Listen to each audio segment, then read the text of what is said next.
Buenos días, chicos, ahora vamos a ver la segunda clase, que es evaluación gestacional, ¿correcto?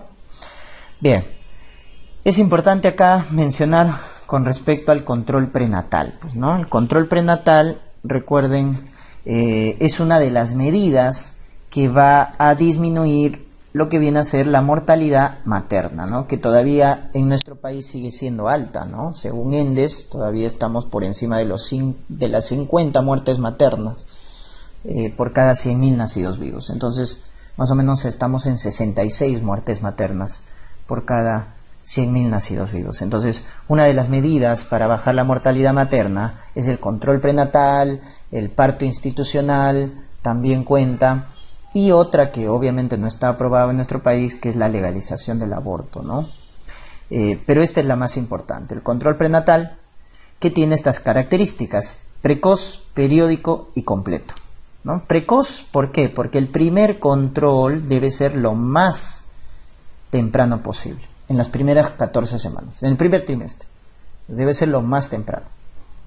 Periódico, porque según la norma técnica del MINSA para la evaluación gestacional o control perinatal, control materno, miren, según MINSA debe ser 6 controles prenatales en toda gestante. Si es adolescente debe ser 7 controles, si es adolescente. Y según la OMS, 8 controles en gestante de bajo riesgo, según la Organización Mundial de la Salud, ¿no? Pero la norma técnica nos da 6 controles. Entonces debe ser periódico, continuo, y debe ser completo, porque debe evaluar la parte física, psicológica y el entorno social. Ahora que estamos en un mundo, ¿no es cierto?, en una situación muy violenta, ¿no es cierto?, donde se ve tanta inseguridad, violencia familiar, etcétera, se pone mucha énfasis en esto que viene a ser el entorno social, para identificar a las gestantes que están en riesgo de violencia, ¿no? Y eso se llama control reenfocado. El control reenfocado no solo evalúa la parte física, biológica, sino también la parte psicológica, si es una madre soltera, si es una madre que vive en un estatus socioeconómico bajo, el entorno social, ¿no? Tal vez el papá es alcohólico, etcétera, para ver justamente el riesgo de violencia o maltrato que está relacionada a aborto, ¿no? Hasta habrá bastante feminicidio que también se puede ver, ¿no?, en nuestro país. Muy bien, con un enfoque de género e interculturalidad, es decir, respetando la idiosincrasia, ¿no? Cuando sobre todo ustedes habrán visto o van a ver, cuando hagan su serum, van a ver que cuando van a las zonas alejadas, muchas veces tenemos que respetar las costumbres, ¿no? Entonces hay que obviamente orientar, pero siempre respetando las costumbres, ¿no?, de las zonas alejadas, de la zona rural. Entonces ese enfoque intercultural significa eso, respetar la idiosincrasia. Y una práctica de ello es el parto vertical, ¿no? Muchas gestantes, ustedes van a ver, no realizan el parto normal que uno ve en los hospitales, sino el parto vertical, ¿no? Ese es un enfoque intercultural. ¿Estamos? ¿Qué exámenes pedimos en el primer control? A una gestante, grupo y factor, ¿no es cierto? Grupo y factor, o sea, ver qué grupo sanguíneo es para ver el riesgo de su inmunización, ¿no? Ustedes saben que hay riesgo cuando la mamá es RH negativa. Si es positiva no pasa nada. Ver la hemoglobina, ya les he dicho, el 30% de las gestantes tienen anemia, o sea, hay que diagnosticarla temprano y tratarla o prevenirla en el mejor de los casos. Pedir proteinuria, glucosa en ayunas para ver el diagnóstico ya de diabetes pregestacional, ¿no? Examen de orina urocultivo que les había mencionado, porque las gestantes tienen más riesgo de ITU, más riesgo, no más prevalencia, más riesgo de ITU. Serología, BDRL para sífilis, ELISA para VIH, ¿no es cierto? Porque eso va a hacer que la gestante sea de alto riesgo. Citología, PAP, ecografía, 3 ecografías, una en cada trimestre, ¿no es cierto?, como mínimo, una en cada trimestre. Muy bien, estos son controles basales que se hacen a toda gestante en su primer control, Pero ya si te dicen, por ejemplo, el test de O'Sullivan, los marcadores de cromosomopatía como alfa-fetoproteína, ¿no es cierto? La amniocentesis, no, eso no se hace en el primer control. Eso se hace cuando ya hay ciertos factores que condicionen que la gestante sea de alto riesgo, ¿no? En cambio, estas son las pruebas basales. Muy bien. Ustedes cuando ven la cartilla perinatal de MINSA, ¿no? La cartilla de control prenatal, van a ver pues que hay unos cuadraditos de color amarillo, que significa alerta, y unos cuadraditos de color rojo, que significa seguimiento continuo. O sea, estos datos nos marcan, ¿no?, aquellas gestantes que están obviamente en riesgo de complicaciones. Entonces, alerta es como el riesgo intermedio, ¿no? Y ya seguimiento continuo es cuando ya es de riesgo alto, de riesgo muy alto.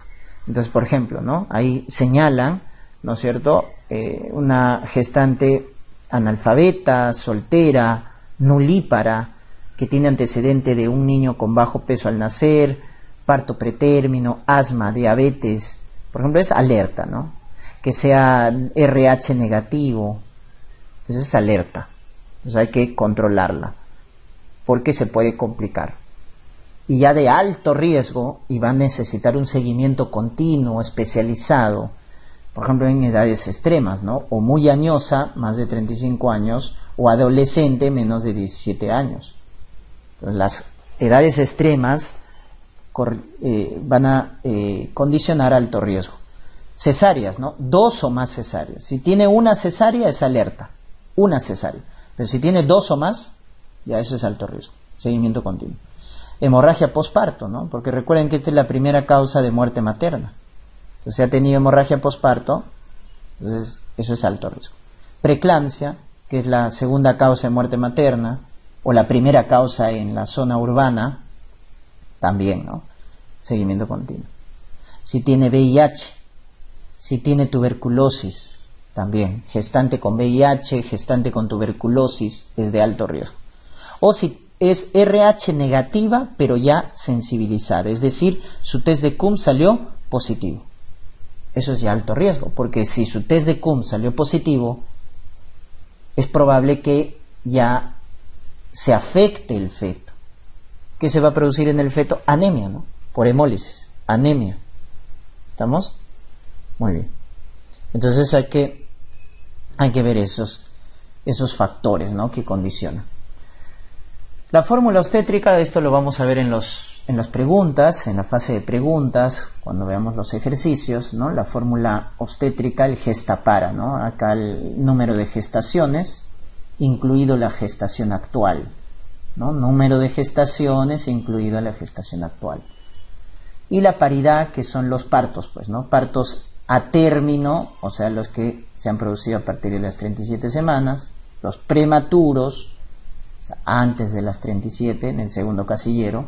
En el tercer casillero van los muertos, aborto, ectópico, mola, en el tercer casillero. Algunos también consideran acá los óbitos, ¿ya? Aborto, ectópico, mola. Y acá el número de hijos nacidos vivos, número de hijos nacidos vivos, ¿ya? Esa es la fórmula obstétrica, ¿ya? Gestapara. Recuerden que en la gestación múltiple, que es donde más se confunden, se considera una gestación pero 2 partos, ¿no? O sea, en el caso de que sea doble, pues, ¿no? Una gestación doble se considera una gestación, pero 2 partos, porque no nacen al mismo tiempo. Una gestación y 2 partos en el embarazo múltiple.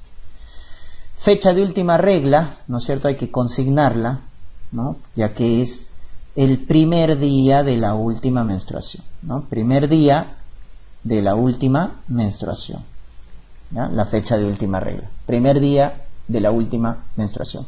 Y cuando hablamos que la fecha de última regla es confiable, cuando la gestante ha tenido ciclos regulares, cuando no ha tomado anticonceptivos previo al embarazo, y obviamente se acuerde de la fecha exacta, pues, ¿no? Se acuerda la fecha, ha tenido ciclos regulares, no ha tomado anticonceptivos, entonces es una fecha de última regla confiable que nos va a servir para calcular la edad gestacional, ¿no? Porque es confiable, y también para calcular la fecha probable de parto. Y para calcular la fecha probable de parto utilizamos esta reglita, ¿no? La regla de Naegele, ¿Para qué sirve la regla de Naegele? Para calcular la fecha probable de parto. Entonces, ¿qué hacemos con la fecha de última regla? Le sumamos 7 días y le restamos 3 meses a la fecha de última regla. Y con ello calculamos la fecha probable de parto. ¿Ya? Le sumamos 7 días y le restamos 3 a los meses. Entonces, si te dicen, pues, su fecha de última regla ha sido el 20 de junio del 18, ¿no? Del 18. No, vamos a ponerle ya, pues ya muy atrasados, ¿no? Del 19, vamos a poner. 20 de junio del 19. Ha sido su fecha de última regla. Entonces, ¿cuándo es su fecha probable de parto? Fácil, el 27, le sumo 7 a los días. A los meses le resto 3, ¿no? 27 de marzo del 20, ¿no? El 27 de marzo del 20 va a ser la fecha probable de parto. Esa es la fórmula de Naegele. Ahora, recuerda, ¿no? Que si pasa del mes, o sea, si la fecha de última regla te hubiera dicho 28 de junio del 19, ¿cuánto sería su fecha probable de parto? Entonces tú le sumas 7 acá, te sale 35. ¿De qué mes? De junio. Junio, ¿cuántos? Enero, febrero, marzo, abril, mayo, junio. Junio tiene 30 días. Entonces te sale acá 35. Entonces 30 días, 35, o sea, te está sobrando 5 días. Entonces sería 5, ¿no es cierto? Porque completas los 30, luego 5. Pero como ya te pasaste del mes, 30 o 31 días de acuerdo al mes, ya no le restas 3, le restas 2 nomás a los meses. Sería del 4 del 20. Esa sería la fecha probable de parto, ¿ya? 5 de abril del 2020. Entonces, ¿cuál es el veneno acá? Que cuando se pasa de los 30 o 31 días de acuerdo al mes, ya no le restas 3, solo le restas 2 a los meses. Muy bien. La regla de McDonald te relaciona la edad gestacional con la altura uterina, ¿no? Regla de McDonald. Edad gestacional con la altura uterina, que están muy relacionados, sobre todo entre las 20 y 34 semanas. Entre las 20 y 34 semanas está relacionado la edad gestacional con la altura uterina, ¿no? Pregunta de examen. Recuerden que lo que está de amarillo ha sido pregunta de examen, ¿ya? Entonces, por ejemplo, una gestante tiene 20 semanas, entonces su altura uterina debe ser 20 centímetros. Tiene 30 semanas, su altura uterina debe ser 30 centímetros. ¿Entiendes? Entonces, la altura está relacionada con la edad gestacional, sobre todo entre las 20 y 34 semanas, ¿no? Muy bien, la actitud fetal. ¿Qué es la actitud fetal? La actitud del feto, recuerden, fisiológica es flexión. Esa es la actitud.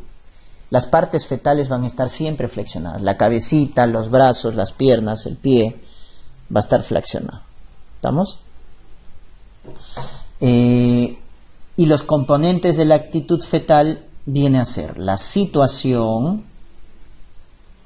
la presentación y la posición. El SPP, ¿no? Situación, presentación, posición. El SPP.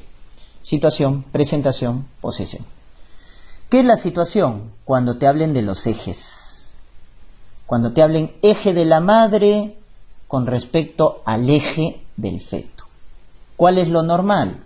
Longitudinal. O sea, el eje del feto es paralelo al eje de la madre. Longitudinal. Porque si se cortan en 90 grados, ¿cómo se llama esa situación? Transverso.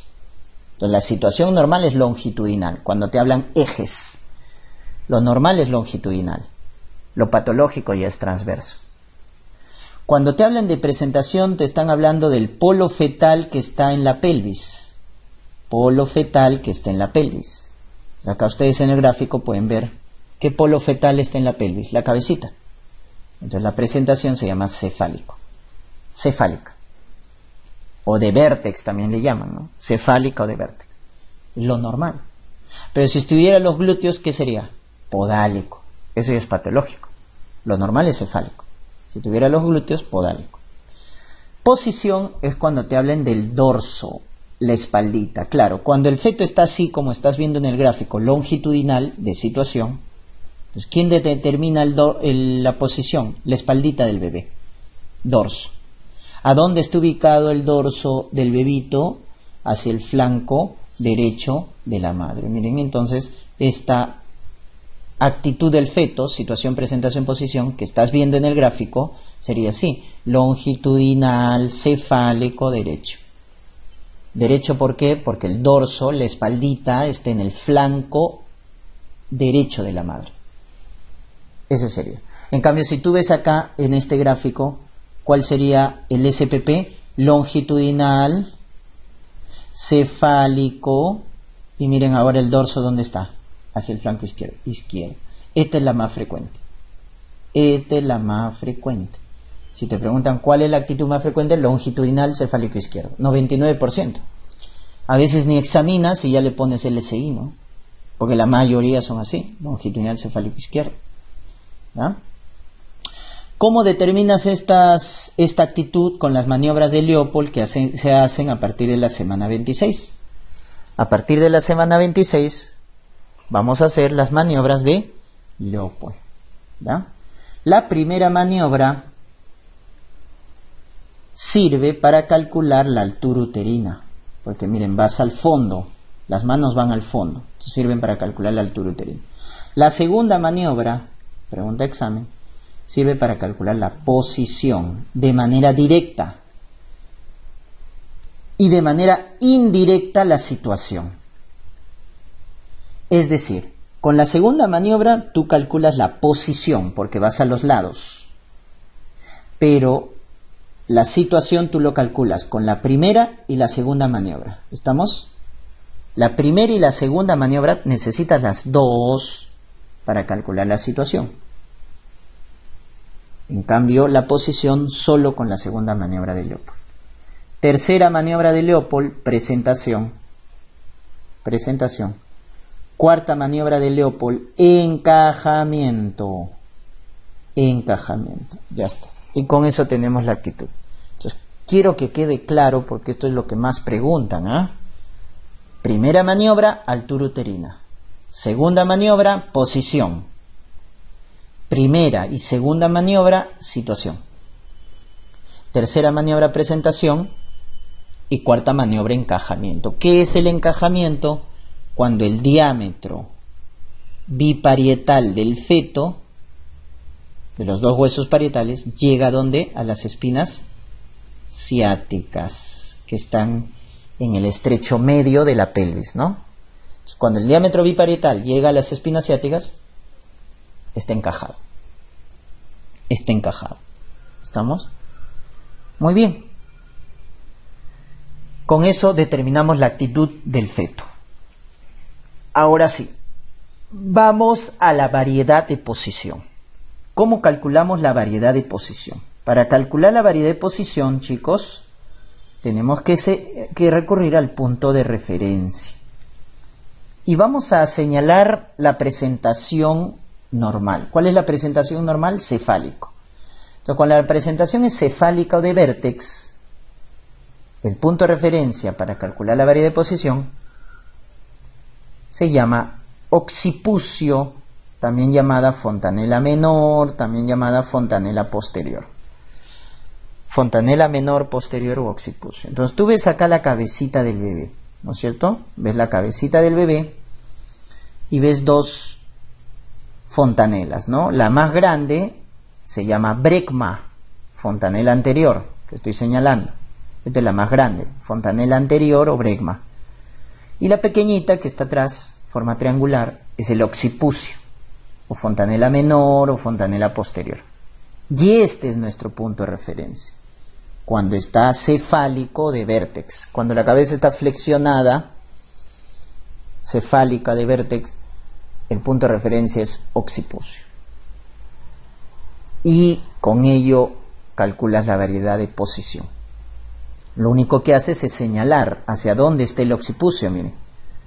Entonces tú describes occipito, ilíaco. ¿A qué hueso ilíaco está rotado? Miren, esto adelante es pubis, esto atrás es sacro.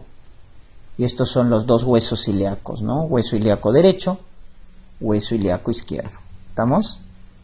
Entonces ahí hemos descrito.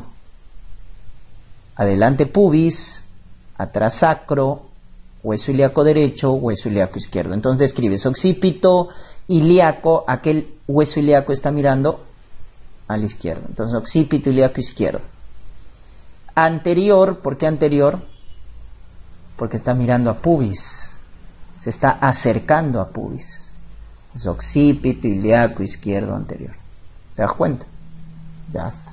Entonces de esa manera describes, ¿no? Y ya en el examen te pueden poner pues cualquier gráfico, ¿no? Si esto es pubis y esto es sacro y estos son los dos huesos ilíacos y te ponen acá, por ejemplo, ¿no? De esta manera. De ahí. Ese es el occipucio. ¿Cómo describirías? Allá esto se llama occipito púbico. Occipito púbico, porque el occipucio está mirando a pubis. ¿Te das cuenta? Y así podemos describir. Te pueden poner también de esta manera, ¿no? Acá el occipucio. O sea, ¿dónde está mirando el occipucio? Occipito ilíaco, ahora sí al hueso ilíaco derecho. Anterior o posterior. Esto es pubis y esto es sacro. ¿Hacia dónde se está acercando? Al sacro. Entonces es posterior. Es occipito ilíaco derecho posterior. ¿Te das cuenta? Entonces y así, ¿no? También te pueden poner así. Te pueden poner acá. Y acá está el occipucio. Entonces miren a dónde está mirando. Sería occipito ilíaco izquierdo, porque está el hueso ilíaco izquierdo, pero está ni acercándose a pubis ni a sacro, o sea, está al medio, ¿no? Transverso. Occipito ilíaco izquierdo transverso. Según las agujas del reloj, también te pueden poner así, ¿no? Occipito 3. Occipito 3. O según las agujas del reloj. Y así podemos seguir. Y simplemente lo que tienes que hacer es decir dónde está el occipucio, a dónde está mirando. De tal manera que, por ejemplo, acá, ¿no es cierto? Nuevamente tienes otro ejemplo, y acá miren, ¿dónde está el occipucio? Está hacia atrás. Entonces describes occipito ilíaco izquierdo, ¿no es cierto? Izquierdo, porque está en el hueso ilíaco izquierdo. Posterior, ¿por qué? Porque está cerca al sacro. Occipito ilíaco izquierdo posterior. Cuando te pregunten cuál es la variedad de posición normal, más frecuente, fisiológica, es esta. Así como el SPP más frecuente era longitudinal cefálico izquierdo, esa es la actitud más frecuente, la variedad de posición más frecuente es occipito ilíaco izquierdo anterior. Esta es patológica, occipito ilíaco izquierdo posterior. Las posteriores generan partos distóxicos porque van a impedir la rotación interna. Cuando el feto está en una variedad de posición anterior, la rotación interna, que es un movimiento del parto, va a ser más fácil. Cuando está posterior, la rotación interna es difícil y ahí se genera el parto distóxico.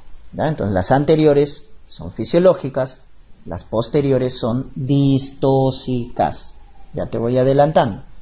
¿Ya? En nuestra cuarta clase vamos a hacer parto distóxico. Ya te voy adelantando. Muy bien. Vamos con otros conceptos. Altura de presentación. La altura de presentación, ¿no es cierto?, lo podemos calcular con las llamadas estaciones de Lee o los planos de Hodge. Estación de Lee, ¿no? ¿Cuándo decimos que está encajado? Cuando está en la estación 0 de Lee. Porque miren, ahí están las espinas ciáticas del estrecho medio. Esas son las espinas ciáticas. Ese es el punto 0. Y ahí decimos que está encajado. ¿Eh? Estación 0 de Lee, decimos que está encajado. Si la cabecita está por encima de las espinas ciáticas, ¿no? Miren, negativo, pues, ¿no? Negativo. -1, cabeza baja, ¿no? Cabeza fija, -1, fija, -2, -3, insinuada. Ya -4, -5, cabeza flotante, ¿no? Está flotante, no está encajada. Lo vamos señalando así. 0 encajado. Y +1 ya cuando está en el expulsivo, ¿no? Porque está por debajo de la espina ciática. Ya cuando es positivo quiere decir que la cabecita ya está saliendo, ¿no? En el parto. Ya está en expulsivo. Y plano de Hodge, miren. Primer plano de Hodge pasa por encima de pubis, suprapúbico. Segundo plano de Hodge, debajo, infrapúbico. Y tercer plano de Hodge pasa por las espinas ciáticas. O sea, cuando decimos que está encajado según los planos de Hodge, tercer plano de Hodge. Eso tienes que acordarte. Estación 0 de Lie o tercer plano de Hodge, decimos que está encajado. ¿Y qué es encajado? Cuando el diámetro biparietal llega a las espinas ciáticas. Llega a las espinas ciáticas. Muy bien. 4, ¿no? Coxis. Ya, en el cuarto plano de Hodge, ¿no? Que no tiene importancia. Muy bien. En la altura de presentación, ¿ya? Muy bien, diámetros. Vamos con los diámetros a nivel de la pelvis. Entonces tenemos 3 tipos de diámetros. En el plano superior, en el plano medio y en el plano inferior. ¿Ya? La pelvis verdadera tiene 3 zonas. Plano superior, plano medio, plano inferior. ¿Estamos? En el plano superior, ¿qué diámetros te debes acordar? Los llamados conjugados. ¿Y cuál es el conjugado que tú mides en el examen físico? El diagonal o promonto subpúbico. Tú con el tacto, ¿no? Con el examen físico, con el examen clínico, mides el conjugado diagonal, que va acá, debajo de pubis hasta el promontorio. Por eso se llama así, miren. Promonto subpúbico. Promonto, porque va al promontorio, subpúbico porque va debajo de pubis, que es donde haces el tacto. Conjugado diagonal, que mide 12 centímetros. Pero el más importante es el que vas a calcular a partir de este, que viene a ser el conjugado obstétrico, que es el que está acá de color azul, miren, porque el obstétrico, ¿cuál es? El promonto retropúbico, porque está detrás de pubis. Como está detrás de pubis, tú no lo puedes calcular directamente con el examen físico, porque no te puedes meter pues detrás de pubis, ¿no? Entonces, tú lo que haces es calcular el diagonal, ¿cuánto mide? 12, ¿y qué es lo que haces? Le restas 1.5 al diagonal. Cuando al diagonal tú le restas 1.5 centímetros, te sale el obstétrico, que es el más importante, porque es el más estrecho. Obstétrico verdadero, o promonto retropúbico. 10.5 es el más importante. Ya el de arriba, promonto suprapúbico, es el conjugado anatómico que mide 11, que no tiene mucha importancia. Tú te tienes que acordar del diagonal que mides en el examen físico, le restas 1.5, obstétrico. Ya está. Ese es el más importante en el plano superior. En el plano superior, los más importantes son los conjugados. En el plano inferior, o en el plano medio, perdón, este es el más importante, el biciático, que mide 10, 10.5 también vas a encontrar, ¿ya? 10, 10.5. El biciático, también llamado interespinoso, porque es de las espinas ciáticas. Biciático o interespinoso. Plano medio, de las espinas ciáticas. Y en el plano inferior, el biisquiático, el de las tuberosidades isquiáticas, pues se llama también intertuberoso, o diámetro biisquiático, 11 centímetros. Plano inferior, ¿da? Entonces, plano superior conjugados, plano medio biciático, plano inferior bisquiático. Muy bien, en el feto, ¿qué diámetros tenemos? Este de acá, que es el diámetro biparietal, que mide igual que el vitrocantérico en la cadera, 9.5 centímetros, mide igual. Luego tenemos el del hombro, biacromial, 12 centímetros, biacromial, el del hombro. Estos 3 diámetros, ojo, son en el plano transverso del feto. Cuando te digan en el plano transverso, ¿qué diámetros tienes? El biparietal de la cabeza, el biacromial del hombro y el vitrocantérico de la cadera. ¿Cuál es el mayor? El del hombro, biacromial. Cabeza y cadera miden igual. Y en el plano anteroposterior del feto, en la cabeza, en el plano anteroposterior, ¿qué tenemos? Ahí está. Nuestro diámetro fisiológico, el SOP. Suboccipito bregmático, cuando la cabeza está flexionada. Suboccipito bregmático, ¿no? Viene de acá. Suboccipito bregmático. ¿Cuánto mide? 9.5. Ese es el diámetro que presenta el feto cuando la cabeza está flexionada. Pues, si el mentón se pega al tórax, el feto va a exponer el suboccipito bregmático. Ya cuando la cabeza no se flexiona, y en vez de eso lo vamos a ver en las llamadas deflexiones, ya viene el occipito frontal, que miren cuánto mide el occipito frontal, 12 centímetros. Ya cuando eso es cuando no flexiona la cabeza, lo vamos a ver en distosis. El peor de todos, el occipito mentoniano, que es el que mide 13.5 centímetros. ¿Ya? 13.5. Occipito mentoniano o sincipito mentoniano. 13.5. Sincipito u occipito mentoniano. O el submento bregmático, ¿no? Submento porque está debajo de mentón, submento bregma. ¿Cuánto mide? 9.5. Ya esos diámetros ya son patológicos. El normal es esto, porque es cuando la cabeza está flexionada. Cuando la cabeza está flexionada, expone el suboccipito bregmático, que mide 9.5. Cuando la cabeza está extendida, eso se llama deflexión, expone los otros diámetros. Deflexión grado 1, expone el occipito flexal. Deflexión grado 2, expone el occipito mentoniano. Deflexión grado 3, expone el submento bregmático. Eso lo vamos a ver en deflexiones, pero ya te voy adelantando, porque esto tú lo has visto, ¿correcto? Muy bien.